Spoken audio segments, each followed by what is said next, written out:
Hey guys, my name is Seryna, and I create safe, sacred spaces to have uncomfortable conversations with yourself. It's all about getting to the heart's truth.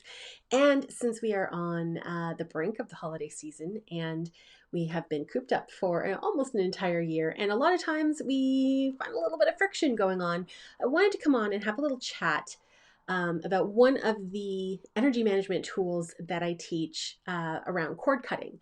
Now, if you don't already have it, I've created a free PDF that gets into a whole bunch of different techniques about different ways that you can clear and cut your energy and why it's important, why it even matters. Because let me tell you, as someone who identifies as an empath or is highly sensitive, someone who's in a helping or healing profession, you absolutely necessarily, it's essential. You really absolutely need to be doing some form of energy management. So, in the guide, I'm pretty sure actually one of the tools I teach is cord cutting. But essentially, what I do typically when I work with cord cutting is I work with Archangel Michael.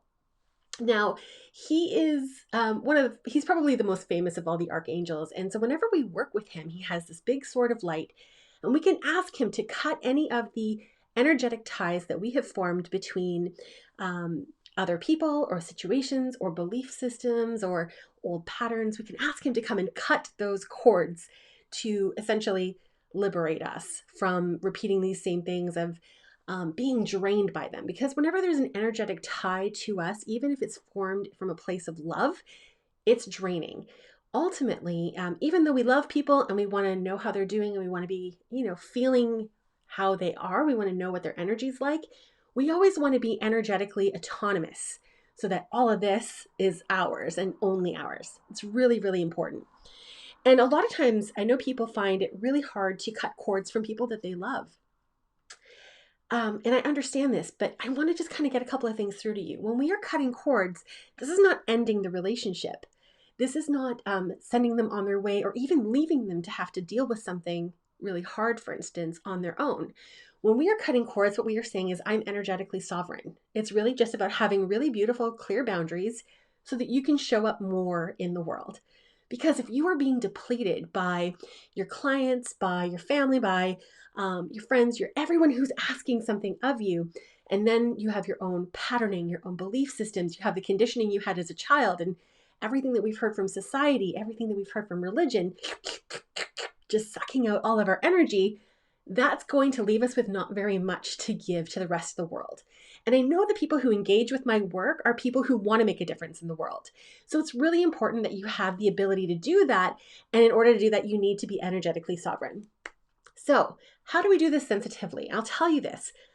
Oftentimes, particularly if it's with someone that you've been very close to, when you have a very sudden cutting of that energy, they can feel it. They might not know why they're feeling it. They might not know why they feel compelled to reach out to you, but they will. And particularly when this is a situation where the relationship has ended, that can make a little bit awkward. It can make for hard conversations. You, of course, don't have to tell them what you've done, but you do need to be aware that sometimes they can feel what's going on.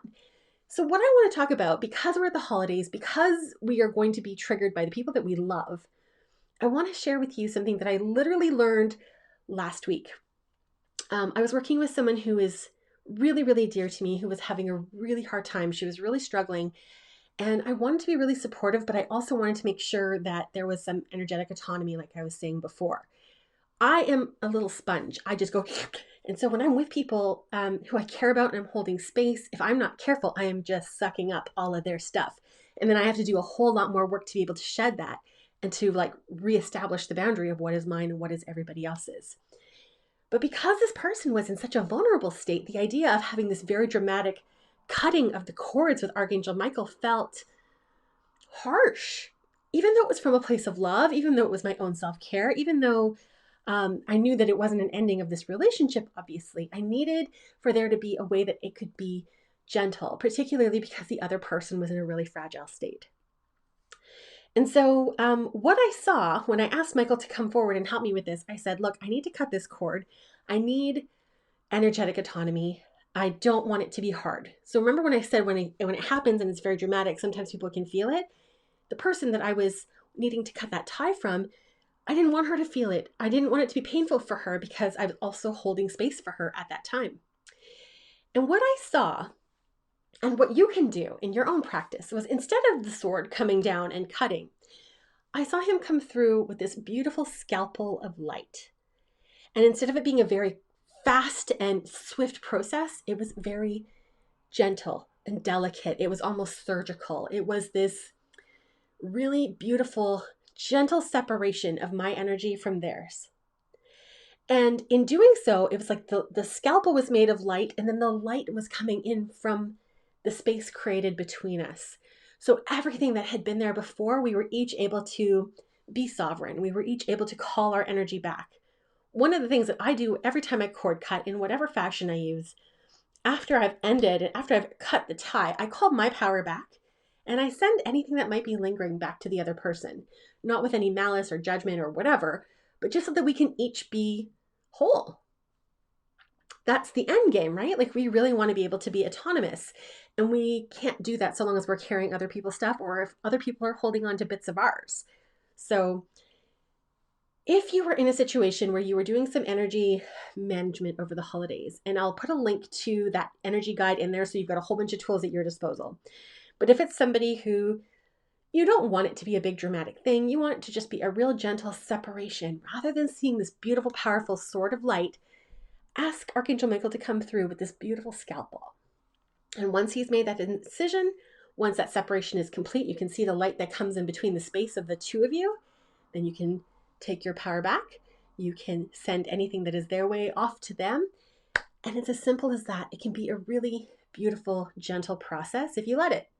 So that is my tip for you today, my darlings. I hope this finds you well. And again, the Lightwalker's Guide to Energy Management is a beautiful guide. I'm going to link it in the comments. And it's, I don't even know how many pages. It's a good, juicy document that'll give you all these different tools depending on where you're at on your path. So if you're somebody who's an ultra beginner or someone who's really advanced, there is something in there for you. Okay, my darlings, I'm going to leave you with that today. I hope the holidays don't require a whole lot of cord cutting for you. I hope you get lots of time to restore and relax and rejuvenate. And we'll be chatting again, maybe before the end of the year, but most likely in the new year. Okay, take care.